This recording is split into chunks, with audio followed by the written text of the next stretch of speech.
कण कण में है, ईश्वर हर जगह है। तो प्रकृति में, जीव में भी तो ईश्वर हुआ। तो फिर आप अलग क्यों बोलते हो प्रकृति, जीव और ईश्वर अलग हो गया? प्रकृति है जन्म से, और जन्म से होता है। एक गाय जन्म से गाय है, एक बैल जन्म से बैल है, एक घोड़ा जन्म से घोड़ा है, और एक कुत्ता बोले जाए तो वो कुत्ता जन्म से कुत्ता है। कुत्तों में भी बहुत सारी प्रजातियां हैं, है ना? वो प्रजाति हमारा धर्म है सनातन, जो परिवर्तनशील नहीं है, नित्य स्थायी शाश्वत। तो आपका कहना है कि ऋषियों ने जो हमें दिया, जो विधि विधान दिया, इस काल परिस्थिति के अनुरूप हम अपने अनुसार, अपने मतलब जो हमें ठीक लगे उसमें हम थोड़ा सा बदलाव कर लेते हैं। अब इसमें पहली प्रॉब्लम ये आएगी कि जो बदलाव करेगा वो कहते हैं कि हमारा जो धर्म है वो सनातन है, अपरिवर्तनशील है। ठीक है, आपत्ति काल का मैं अपनी बात पूरी रखूं। हर हर महादेव। दोस्तों, मित्रों, भाई और बहनों, आज के वीडियो में आपका बहुत बहुत स्वागत है। और आज का जो वीडियो है वो भी एक डिस्कशन है। आर्य समाज के एक आचार्य और आह्वान कॉल ऑफ धर्मा चैनल है, शिवांश नारायण द्विवेदी, इनके बीच में एक डिस्कशन है। और ये डिस्कशन क्यों इंपॉर्टेंट है, क्यों महत्वपूर्ण है, उसका मैं आपको शुरू में ये एक चीज बता देता हूं कि एक है मूल सनातन धर्म, सनातन वैदिक हिंदू धर्म। तो उस मूल सनातन धर्म से हटकर बहुत सारे ऐसे संप्रदाय, मत पंथ संप्रदाय जो है वो बने हुए हैं। तो उन मत पंथ संप्रदायों की जांच और परीक्षण जो है वो हम करते रहते हैं अपने चैनल के माध्यम से,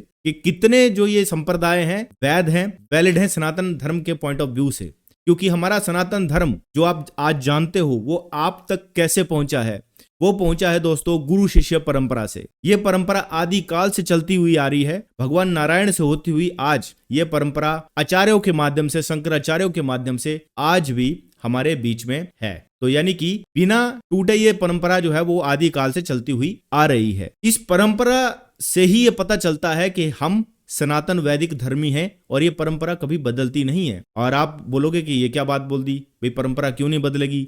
परंपराएं तो भैया गलत होती हैं, परंपराओं को फॉलो नहीं करना चाहिए, संस्कृति को फॉलो नहीं करना चाहिए। तो फिर मेरा आप लोगों से ये प्रश्न है कि अगर आप ऐसा कहते हो कि परंपराएं बदल देनी चाहिए, तो फिर सनातन धर्म बोलना बंद कर देना चाहिए हिंदू धर्म को। तो हिंदू सनातन वैदिक धर्म जो है उसको सनातन बोलना बंद कर देना चाहिए। क्योंकि सनातन का मतलब क्या है? जो कभी भी बदलता नहीं है, सनातन है, सनातनः। उस टाइम का, वक्त का उसके ऊपर कोई भी प्रभाव नहीं पड़ता है। जब भी आप सनातन बोलोगे तो यानी कि आप ये कह रहे हो कि वो चीज कभी बदली नहीं जा सकती। और सनातन ज्ञान कभी भी बदलता नहीं है। अगर सनातन ज्ञान ही बदल जाए तो फिर वो सनातन नहीं रहेगा। मजहब तो बिल्कुल अलग होते हैं, लेकिन अगर हिंदुओं में ही हमारे संप्रदाय होते हैं, संप्रदाय भी सनातन कहे जाएंगे अगर वो संप्रदाय उस गुरु शिष्य परंपरा के ज्ञान को लेकर आपको कुछ ज्ञान दे रहे हैं, तभी वो बोला जाएगा कि ये वैध सनातन ज्ञान है। ये हमने अपने गुरुओं से, अपने आचार्यों से, अपने शंकराचार्यों से सीखा है। तो आज का वीडियो भी उसी कड़ी को लेकर है, क्योंकि आर्य समाज नाम का तंत्र आज से 150 वर्ष पहले 1875 में बना। और इस आर्य समाज नाम के तंत्र की जो मान्यता है वो ये कहते हैं कि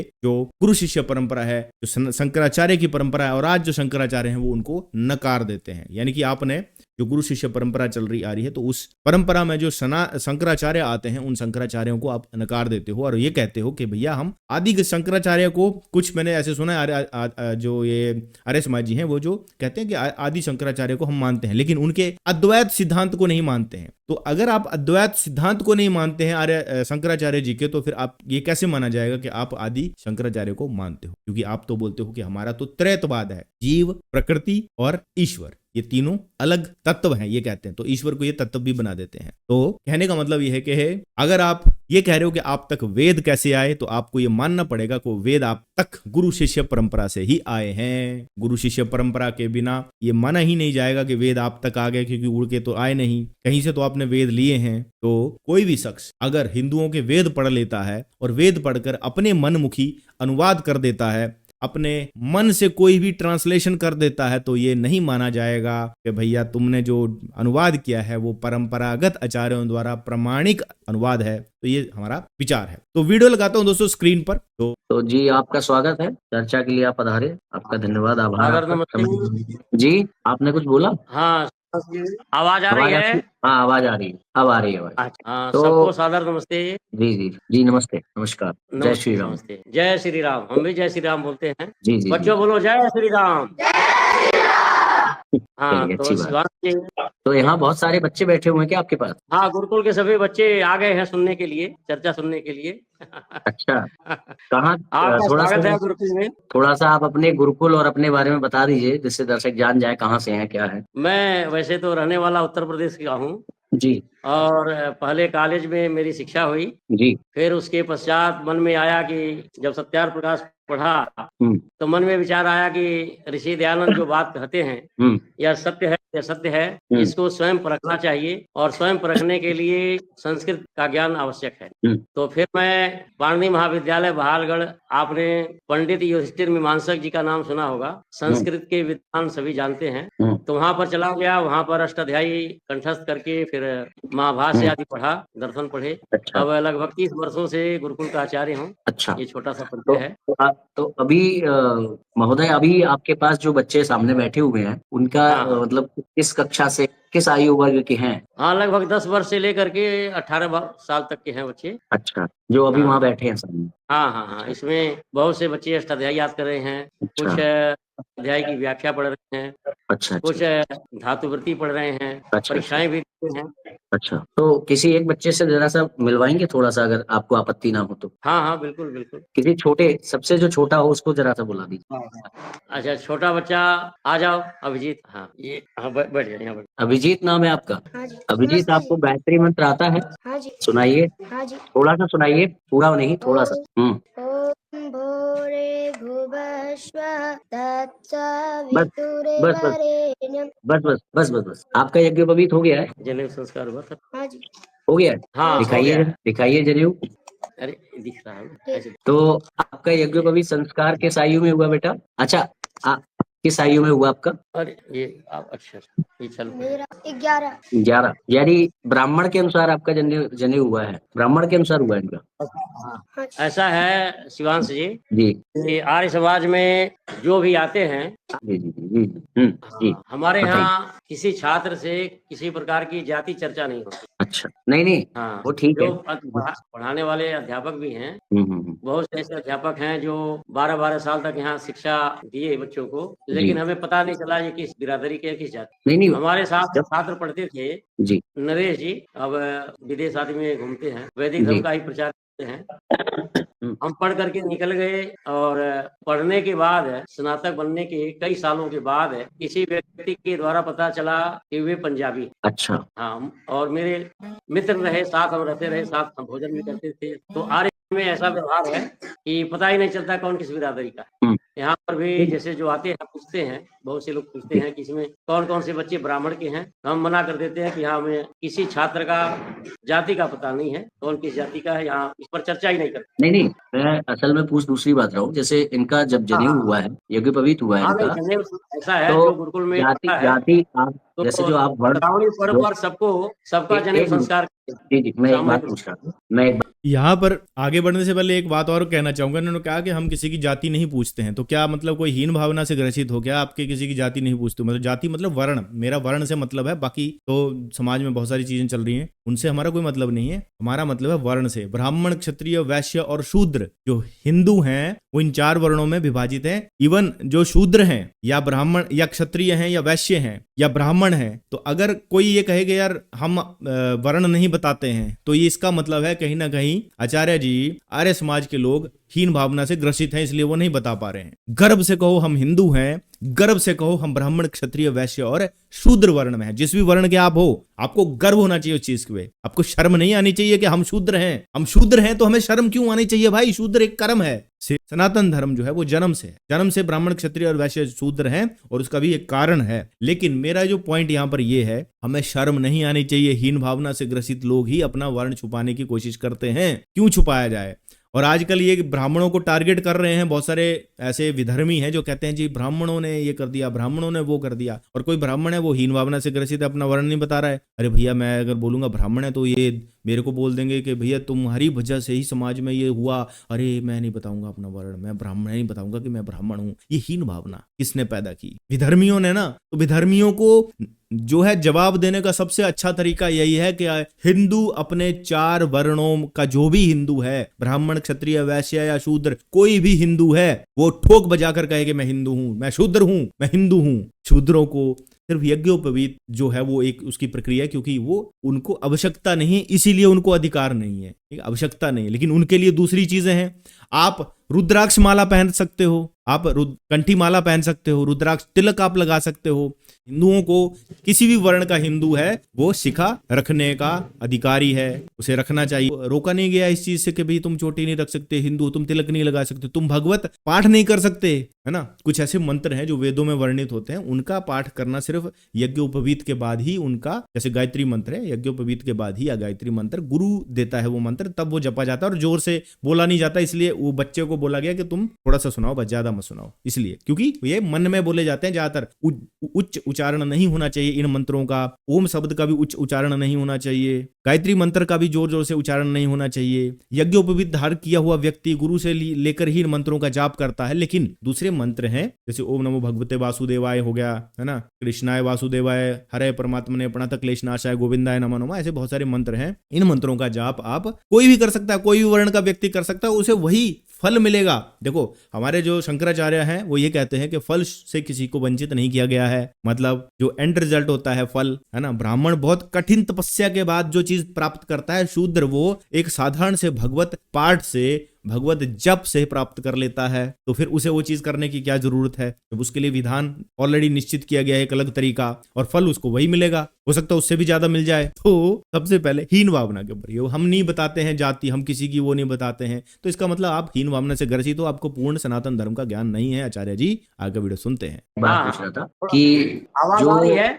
आवाज आ रही है आपकी आवाज आ रही है। ठीक बस। तो मैं एक बात ये पूछ रहा था कि जैसे इसका जो जनेऊ, जैसे आपके यहाँ बच्चे का जनेऊ हो रहा है, तो ये जनेऊ के बाद आपने डिसाइड नहीं किया कि ये ब्राह्मण है, क्षत्रिय है या वैश्य है? नहीं, हम तो डिसाइड ये है जब शिक्षा प्राप्त कर लेगा तब डिसाइड करेंगे कि ब्राह्मण है कि क्षत्रिय है कि वैश्य है कि शूद्र है। तो जो संस्कार विधि है, जो मनुस्मृति है, उसमें दिया गया है कि ब्राह्मण का जनेऊ इतने से इतने वर्ष के बीच में होना चाहिए। उसका तात्पर्य है कि जो ब्राह्मण का बच्चा है, अष्टमे ब्राह्मणों उपनयेत, ये लिखा हुआ है, मैं भी जानता हूँ। जी जी। तो उसका तात्पर्य ये है कि अगर ब्राह्मण का बच्चा है तो 8वीं में उसका उपनयन संस्कार करें, क्षत्रिय का 10वीं में, वैश्य का 12वीं में। ब्राह्मण का इसलिए करें कि अगर माता पिता ब्राह्मण है तो निश्चित रूप से उसके अंदर कुछ संस्कार आएंगे, अच्छे संस्कार आएंगे। ब्राह्मण मतलब तपस्वी होता है। प्राथमिक महाभाष्य में, हाँ शिवांश जी, व्याकरण महाभाष्य में लिखा है, कुंभे धान खड़ा पाका। प्राचीन काल के ब्राह्मण के लिए, प्राचीन काल में जो ब्राह्मण होते थे बड़े त्यागी तपस्वी धर्मात्मा होते थे, और आर्य समाज में ब्राह्मण का बहुत मान्य है, ब्राह्मण का बहुत मान है, उसका स्थान ऊंचा है। यानी कि प्राथमिकता से जो यज्ञोपवीत, यानी प्राथमिकता से जो वर्ण हम मानते हैं वो मानते हैं जन्म से, उसके माता पिता कौन है उसके हिसाब से उसको ब्राह्मण, क्षत्रिय अथवा वैश्य मान लिया जाए। उसके बाद ब्राह्मण नहीं मानते हैं, ब्राह्मण का बच्चा, वहाँ तात्पर्य है कि अगर ब्राह्मण के परिवार का है तो उसका यज्ञोपवीत ब्राह्मण के अनुसार होगा। मातृमान पितृमान आचार्यवान पुरुषो वेद, ऋषि ध्यान लिखते हैं कि तो इनका जो जनेऊ हुआ है जिसके माता पिता विद्वान। हाँ मैं समझ गया, इनका जो जनेऊ हुआ है ये 8 से 12 के बीच में हुआ होगा, तो इसका मतलब ये ब्राह्मण के बच्चे ऐसा है, दाखिला हुआ बताया आपको जी। देखिए ऐसा एक तो व्यवस्था थी संस्कार विधि में, जो ऋषि दयानंद ने लिखा है, ऋषियों का मान्य रखने के लिए उन्होंने बातें लिखी हैं, और लेकिन अक्षरशः पालन नहीं होता है। सामूहिक रूप से सबका जन्म संस्कार श्रावणी पर्व पर सबका जन्म संस्कार हो जाता है। जो नए बच्चे आते हैं और जो पुराने बच्चे हैं नया धारण करते हैं, पुराना उतार देते। मतलब ये ध्यान दिए बिना कि वो बिना ही कि वो ब्राह्मण के अनुसार होना है या क्षत्रिय के अनुसार होना है, वो संस्कार विधि को ध्यान दिए बिना। ऐसा है कि देश काल परिस्थिति के अनुसार कुछ परिवर्तन हम कर लेते हैं। जैसे संस्कार ऋषि दयानंद ने सत्यार प्रकाश में और संस्कार विधि में भी विधवा विवाह का विधान नहीं किया। शूद्रा का विवाह हो सकता है, पुनर्विवाह, शूद्रा विधवा है तो उसका लिखा है उन्होंने, लेकिन ऋषि दयानंद ने अपने जीवन काल में ही सभी विधवाओं के विवाह का समर्थन किया था। और स्वामी श्रद्धानंद जी ने विधवा विवाह का जो है जोर शोर से प्रचार किया, समर्थन किया और करवाना शुरू कर दिया। ऋषि दयानंद ने जो सत्यार प्रकाश और संस्कार विधि में ये ऋषियों का मान्य रखने के लिए उन बातों को रख दिया, लेकिन अपने जीवन काल में ही उन्होंने पुनः विधवाओं के विवाह का समर्थन किया कि सभी विधवाओं का, चाहे ब्राह्मण का हो, क्योंकि ऋषि दयानंद ने घूम 2 मिनट सुनिए सर्वत्र देखा था कि जो ब्राह्मण विधवा है, या तथाकथित हो या रियल की ब्राह्मण हो, किसी ब्राह्मण बच्चे की शादी हुई 14 साल की उम्र में या 16 साल की उम्र में, उत्तर प्रदेश बिहार में विवाह होता था, उसके बाद 2 साल 3 साल के बाद गौना होता था। अब भी ऐसा कुछ प्रचलन है गांव में। तो उस समय लड़की पति के घर नहीं आती थी, विवाह के समय, गौना के समय आती थी। तो जैसे मान लीजिए युवक है, ब्राह्मण का बेटा है, 16 साल की उम्र में उसका विवाह हो गया, गौना नहीं हुआ, अति दुर्भाग्य से उसका देहांत हो गया, ठीक है, तो वह जो है लड़की विधवा हो गई और उसका विवाह नहीं होता था। तो फिर क्या होता था, प्राय करके व्यभिचारिणी बनती थी। मैंने अपनी आंखों से देखा है कि एक ऐसे ही लड़की जो है वो विधवा हो गई, सारे उसके सुख छीन लिए गए, मुंडन हो गया, सफेद वस्त्र दे दिया गया, त्याग तप की उपदेश दे दिया गया। लेकिन धीरे धीरे जब बड़ी हुई तो छुप छुप करके उसने जो है उल्टे सीधे काम शुरू कर दिए। और आपने भी देखा होगा जो विधवा आश्रम थे, महिलाएं वहां रहती हैं, इन सबको देख करके महर्षि दयानंद सरस्वती ने सभी विधवाओं का विवाह का उन्होंने समर्थन किया। आर्य समाज ने जोर शोर से कहा कि सभी विधवाओं का विवाह हो जाना चाहिए। हम लोग समर्थन करते हैं। मतलब ऋषियों ने नहीं माना था विधवा विवाह, आर्य समाज ने ऐसा माना। है कि जो रीति रिवाज है, संस्कार आदि हैं, देश काल परिस्थिति के अनुसार इसके अंदर परिवर्तन कर लेना चाहिए। मुल्लाओं की तरह कठमुल्ला नहीं होना चाहिए। आज मुल्लाओं की क्या हालत है आप देख रहे हैं। अधिकतर पढ़े लिखे जो मुस्लिम हैं इस्लाम धर्म को छोड़ रहे हैं, नास्तिक बन रहे हैं। एक से मुस्लिम आप इनका जब पढ़ेंगे तो सुनेंगे इस्लाम को छोड़ मैं अपनी थोड़ी सी बात रखना चाहूंगा। आपने काफी विवेचना की है, मैं थोड़ी सी बात रखना चाहूंगा। सनातन वैदिक हिंदू धर्म में जो भी सनातन विधान है वो बहुत सोच समझकर ऋषि मुनियों ने बनाए हैं, बहुत सोच समझकर बनाए हैं। उनमें उन्होंने बड़े रिसर्च के बाद जो वेद मंत्र लिखे हैं, गुरु शिष्य परंपरा से ही वो ज्ञान हम तक मिला है। और आप बोल रहे हो हम अपनी मर्जी से कुछ भी चेंज कर देंगे। विधवा विवाह पे भी बाद में बात करेंगे, अभी जो विषय दूसरा है। कृत्रिम वर्ण बनाने का अधिकार किसी को नहीं है। कृत्रिम वर्ण बना रहे हैं, ये कह रहे हैं ना कि हम किसी को भी जो है यज्ञोपवीत करवा देते हैं, हम ये नहीं देखते उसकी जाति क्या है। कृत्रिम विवाह हम करवा देते हैं, कृत्रिम ही हुआ, आर्टिफिशियल, ठीक है। जैसे आजकल बोलते हैं आर्टिफिशियल इंटेलिजेंस, तो फिर वो आर्टिफिशियल ब्राह्मण, आर्टिफिशियल क्षत्रिय, आर्टिफिशियल वैश्य और आर्टिफिशियल शूद्र। मेरे को नहीं लगता कि ब्राह्मण के अलावा ये बाकी क्यों करते होंगे, क्योंकि ये तो सबको ब्राह्मण ही बना रहे हैं। जो मेरी जानकारी है, आर्य समाज सबको ब्राह्मण ही बनाता है, बिना जाति पूछे बोलता है आ जाओ यज्ञ पवीत करवाते हैं तुम्हारा, और सबको ब्राह्मण बना रहा है। तो इनके इस कल को फ्यूचर में लड़ाई की जरूरत पड़ी तो ये कृत्रिम क्षत्रिय भी नहीं है आपके पास, है ना, कृत्रिम बिजनेसमैन भी नहीं है। कल को समाज को चलाने के लिए, व्यवस्था को चलाने के लिए जो वैश्य वर्ण है उसकी जरूरत पड़ती है, तो वो भी आपके पास नहीं है। आपके पास शूद्र का भी विधान नहीं है, क्योंकि सेवा सर्व कोई नहीं करेगा। जब आप बोलोगे कोई काम करना है ना आपको, ऐसा जो काम बहुत सारे ऐसे काम होते हैं, तो वो काम करने के लिए आपको कोई मिलेगा नहीं, क्योंकि आपने तो शूद्र बनाए नहीं, है ना। आपको बिल्डिंग बनानी है, बिल्डिंग बनाने के लिए आपको मिलेगा ही नहीं कोई भी शूद्र वर्ण का कारीगर। कोई भी कारीगर, हस्त कारीगर बहुत सारे होते हैं, शिल्पकार होते हैं, बहुत सारे होते हैं, वो भी एक अपनी स्किल है ना। स्किल बेस्ड लेबर आपको मिलेगी ही नहीं, क्योंकि आपने तो बनाया नहीं ना वो, और आपको बनाने का अधिकार ही नहीं है। कृत्रिम सब कृत्रिम में आप तो बना नहीं सकते। खैर, ईश्वर ही वर्ण बनाता है। चातुर्वर्ण्या मया सृष्टम गुण कर्मणः विभागशः। अब इसमें जो टेंस है, जैसे आप बोलते हैं ना भूत भविष्य और वर्तमान, है ना, तो इसमें जो इस श्लोक में जो बात वर्णित की गई है वो पास्ट की गई है, वर्तमान की नहीं की गई है, ना ही भविष्य की गई है। चातुर्वर्ण्या मया सृष्टम गुण कर्मणा विभागशः, मतलब कर दिया गया है जन्म से, और जन्म से होता है। एक गाय जन्म से गाय है, एक बैल जन्म से बैल है, एक घोड़ा जन्म से घोड़ा है, और एक कुत्ता बोले जाए तो वो कुत्ता जन्म से कुत्ता है। कुत्तों में भी बहुत सारी प्रजातियां हैं, है ना। वो प्रजातियां किसने बनाई? क्या मनुष्यों को अधिकार है प्रजातियां बनाने का? नहीं है, ईश्वर ही प्रजातियां बनाता है। वर्ण संकरता भी होती है, भगवत गीता में भी लिखा हुआ है। तो खुद से कुछ भी कर दोगे? ईश्वर का कार्य आप कैसे कर सकते हो? आप कृत्रिम रूप से कैसे ब्राह्मण क्षत्रिय और वैश्य शूद्र बना दोगे, लेकिन वो परफेक्ट नहीं होगा, वो सनातन नहीं होगा। फिर उसको सनातन बोलना बंद कर दीजिए कि ये सनातन धर्म का पार्ट है। ये आप कर रहे हो। आपने अभी ये बोला एक्स मुस्लिम बन रहे हैं, क्योंकि जो मूल मुस्लिम है वो क्या कर रहे हैं, बोले कटमुल्ले। अब मुस्लिम की जो पैरामीटर अगर हम सनातन के पैरामीटर पे नापे उसे, तो वो बिल्कुल भी वहां फिट नहीं बैठते हैं, क्योंकि उनका ईश्वर शक्तिमान नहीं है, क्योंकि वो ईश्वर अवतार भी नहीं ले सकता है। जो इस्लाम वाले हैं उनका ईश्वर अवतार नहीं ले सकता है। सृष्टि बना सकता है, सृष्टि बन नहीं सकता। सनातन धर्म का जो ईश्वर है वो सृष्टि बना भी सकता है, सृष्टि बन भी सकता है, कुछ भी कर सकने की क्षमता रखता है, सर्वशक्तिमान है। उस पर भी अभी आएंगे। तो चेंज कर रहे हैं ना, तो ये कह रहे हैं हम चेंज, तो यानी कि आप ये अपने आप को एक्स हिंदू बोल दीजिए, फिर आर्य समाज जी अपने नाम के आगे एक्स हिंदू लगाना शुरू कर दीजिए, फिर हमें कोई दिक्कत नहीं है। हम कहते हैं कि हमारा जो धर्म है वो सनातन है, अपरिवर्तनशील है, ठीक है। आपत्ति काल का मैं अपनी बात पूरी रख दूं। हमारा धर्म सनातन है और परिवर्तनशील नहीं है, वो शाश्वत है, ठीक है। तो अब हम कह रहे हैं कि जो ऋषियों ने जो चीजें की थी लागू, वो ना करके, क्योंकि जो स्त्रियां हैं वो व्यभिचारिणी हो रही हैं, इसलिए उनका विवाह हो जाना चाहिए।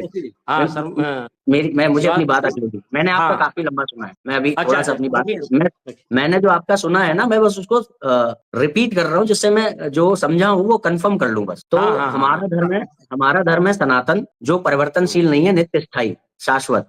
तो आपका कहना है कि ऋषियों ने जो हमें दिया, जो विधि विधान दिया, इस काल परिस्थिति के अनुरूप हम अपने अनुसार, अपने मतलब जो हमें ठीक लगे उसमें हम थोड़ा सा बदलाव कर लेते हैं। अब इसमें पहली प्रॉब्लम ये आएगी कि जो बदलाव करेगा वो कौन होगा। पहली प्रॉब्लम तो ये, किसके द्वारा किया जाने वाला बदलाव मान्य होगा, ये प्रॉब्लम आ गई। दूसरी प्रॉब्लम ये आ गई कि ऋषियों ने क्या सोच समझ करके उस विधान को दे दिया था और सही विधान नहीं दिया था, ये भी एक प्रॉब्लम आ गई। तीसरी प्रॉब्लम ये आ गई कि हम क्या कह रहे हैं कि व्यभिचार ना हो, इसलिए जो गलत जैसे कि गौ हत्या को लोग गलत ना कहें, इसलिए गौ हत्या के लिए हमने वैध वो खोल दिए, क्या कहते हैं, कत्ल खाने वैध कर दिए। उसी तरीके से अगर स्त्री को किसी पुरुष के संपर्क में नहीं आना है तो हमने उसको पुरुष के संपर्क में आने का सर्टिफिकेट दे दिया, यही हुआ ना, शादी करा दी। अच्छा, आप आपका बोलिए, कहना है कि बोलिए। जी हाँ, जी, आपका ये आप कहना है बोलिए। कि मैंने खुद देखा है विधवा हो जाने के बाद जो स्त्रियां हैं वो व्यभिचारिणी हो रही हैं। पर क्या आपने ये नहीं देखा होगा कि स्त्रियां विवाह में रहते हुए भी व्यभिचारिणी हो रही हैं, पुरुष हो रहे हैं, उसका क्या करें। अच्छा, हमने उसका विवाह करा दिया कि अब उसकी व्यभिचार है उसके जीवन से समाप्त हो जाए, तो प्रश्न ये आएगा, उसका फिर से हस्बैंड खत्म हो जाएगा, फिर उसका विवाह कराओ, फिर अगर खत्म हो गया तो फिर विवाह कराओ। तो ये एक प्रोसेस की वो व्यभिचारिणी ना हो। व्यभिचारी तो व्यक्ति विवाह में रहते हुए भी हो रहा है, और व्यभिचारी व्यक्ति अगर वो विवाह होता है और फिर खत्म हो जाएगा तो क्या वहां फिर विवाह कराएंगे। तो क्या ये बहुत सारे क्वेश्चन उठ जाते हैं जो आपने व्याख्या की है। हाँ, उड़ जाते थे। अगर व्यभिचार ही इसका आधार होगा विवाह कराने का, पुनर्विवाह करवाने का, तो फिर जिसका ऑलरेडी विवाह हो रखा है, चाहे वो पुरुष है चाहे वो महिला है, यहाँ पर किसी एक के लिए नहीं है, दोनों के लिए। तो पुरुष भी व्यभिचारी हो रहे हैं, महिलाएं भी विवाह में कई बार व्यभिचारी हो रही हैं, तो क्या फिर उनका भी दूसरा शादी करवा दो। यहाँ पे वो हमारे तो शास्त्रों में तलाक शब्द है ही नहीं, डाइवोर्स है ही नहीं, लेकिन फिर भी हिंदुओं में ये चीज आ रही है। कहाँ से आ रही है? वो इसीलिए कि गृहस्थ जीवन नहीं चल रहा है, तो फिर आप क्या करो, व्यभिचार हो रहा है ना, तो भाई जहाँ पर व्यभिचार हो रहा है वहीं पे चले जाइए। तो इसलिए तो शादियां टूट रही हैं। बहुत सारे ऐसे केस आ रहे हैं। ये केस आया था जहाँ पर उन्होंने आत्महत्या कर ली थी, एक पुरुष थे। अभी और भी केस आ रहे हैं, बहुत सारे केस आ रहे हैं ऐसे। तो फिर ये व्यभिचार ही अगर इसका आधार है, तो फिर व्यभिचार के आधार पर आप कितनी शादियां तोड़ोगे। और पति मर गया और उसके बाद आप बोल रहे हो इसका पुनर्विवाह इसलिए कर रहे हैं क्योंकि व्यभिचार हो जाएगा। तो ये तो लॉजिक सही नहीं है ना, कि व्यभिचार को आप आधार मान रहे हो। व्यभिचार उसका आधार नहीं हो सकता है।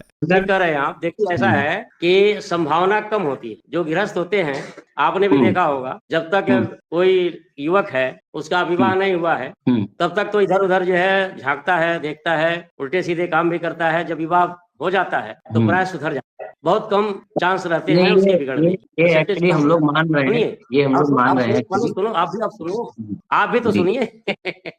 सुनो।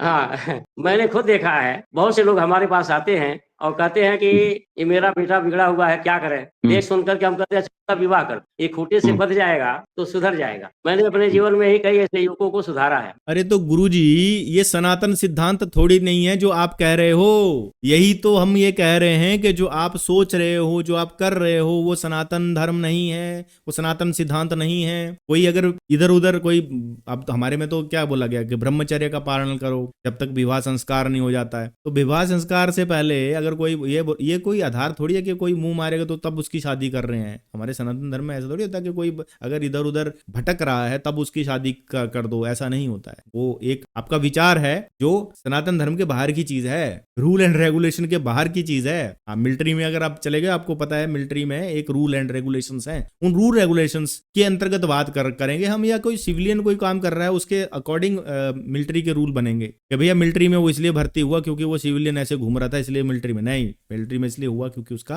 वो धर्म है, क्षत्रिय धर्म है। क्षत्रिय इसलिए बना क्योंकि उसका वो धर्म है, इसलिए नहीं बना अल्टरनेटिव, वैकल्पिक, कृत्रिम क्षत्रिय उतने सक्षम नहीं होते हैं जो क्षत्रिय ईश्वर के बनाए हुए क्षत्रिय हैं, वो सक्षम होते हैं। सिद्धांत नहीं है ये, फिर अपनी बात कर रहे हैं। ठीक है, प्राय जो है सुधर जाते हैं। कहने का मतलब ये है कि जो हम ऋषियों, कहने का मतलब ये है ऋषियों के गृहस्थ स्त्रियां भी बिगड़ जाती हैं, लेकिन जिस स्त्री का विवाह हो जाए तो संभावना कम रहती है। ठीक है, कहने का अर्थ ये है कि हम अपने ऋषियों के धर्म की बात शिवांश जी, जी, जी। और सनातन किसे कहते हैं? सदा भवम सनातनम। आज बड़ी जोर शोर हम्म, से चर्चा हो रही है कि हम्म, सनातन सनातन धर्म सनातन धर्म, लेकिन सनातन क्या है? निरुक्त में कहा है हम्म, सदा भवम सनातनम, जो हम्म, सदा से रहता है उसको सनातन कहते हैं। तो सदा से क्या रहता है? ईश्वर, जीव, प्रकृति, ये तीन सनातन है। परमात्मा सनातन है जो सदा रहता है, हम्म, जीव सदा रहता है और प्रकृति भी सदा रहती है। ये तीन सनातन है। हम्म, और इसके अलावा परमात्मा का जो ज्ञान है हम्म।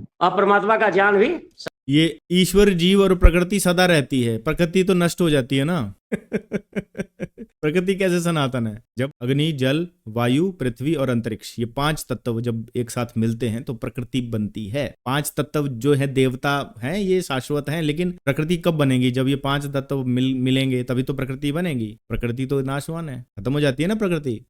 वो कैसे शाश्वत? और इनकी डेफिनेशन ऐसे, ईश्वर, इनको अलग कर दिया इन्होंने, तीनों को अलग कर दिया बिल्कुल। जबकि ईश्वर जो है वो कण कण में भी है, ये भी कहते हैं। ये यहीं पर कॉन्ट्राडिक्शन है इनकी जो डेफिनेशन है। कॉन्ट्राडिक्शन क्या है कि बोलते हैं कण कण में है, ईश्वर हर जगह है। तो प्रकृति में, जीव में भी तो ईश्वर हुआ, तो फिर आप अलग क्यों बोलते हो? प्रकृति, जीव और ईश्वर अलग हो गया, प्रकृति, जीव और ईश्वर अलग अलग हो गया। तो वीडियो जो है वो काफी लंबा ना हो जाए, इसका सेकंड पार्ट जरूर आएगा। इसके यहीं से शुरू करूंगा जहां पर मैंने अभी खत्म किया है, क्योंकि वक्त की थोड़ी पाबंदी रहती है और वक्त की पाबंदी को मद्देनजर रखते हुए अब तक का जो वीडियो है वो मैं यही स्टॉप कर रहा हूं कि यहाँ पर सबसे मूल सिद्धांत हमारा है कि सनातन, ठीक है। प्रकृति तो नाशवान है, प्रकृति नष्ट हो जाएगी, जीव का शरीर भी नष्ट हो जाएगा। जीव किसको कह रहे हो आप? आत्मा को जीव कह रहे हो, तो आत्मा तो शाश्वत है ना? आत्मा शाश्वत है, उसको जीव नहीं बोल सकते ना। फिर वो जीव कैसे बना? वो जब शरीर में आती है आत्मा तभी तो जीव बना। जीव कैसे बना बताओ, आप बताओ, जीव कैसे बना? किसी भी उसको जीव कैसे बोलोगे? एक चींटी है, एक हाथी है, कैसे बोलोगे जीव? उसके अंदर आत्मा तत्व है तभी तो वो जीव बना। और आत्मा शाश्वत है, शरीर नाशवान है। प्रकृति बनेगी, प्रकृति भी नाशवान है, लेकिन ये जो अग्नि, जल, वायु है ये अजर अमर है। पानी अपना स्वरूप बदल देता है, वायु अपना स्वरूप बदल देती है, अग्नि अपना स्वरूप बदल देती है, और इनमें ईश्वर है। सबसे बड़ी बात तो है कण कण में ईश्वर है। तो आपका वो कॉन्ट्रडिक्शन तो यहीं पर हो गई कि कण कण में ईश्वर है, तो फिर आपने बोला ईश्वर, जीव और प्रकृति ये तीनों अलग हैं। तो अलग हैं तो ये जो प्रकृति के अंदर क्या ईश्वर नहीं है? कण कण कण नहीं है क्या प्रकृति? और जीव क्या कण नहीं है? यहाँ पर बहुत बड़ा कॉन्ट्रडिक्शन है। और इसी वीडियो का सेकंड पार्ट जरूर आएगा दोस्तों। आज का वीडियो यहीं तक, मैंने बीच में खत्म इसलिए करा है क्योंकि वक्त की पाबंदी है, और इसका सेकंड पार्ट जरूर आएगा। अगला जो आगे क्या डिस्कशन होती है, क्या चर्चा होती है, वो आपको जरूर सुननी चाहिए। मिलूंगा दोस्तों नेक्स्ट वीडियो में, तब तक दोस्तों जय हिंद, हर हर महादेव।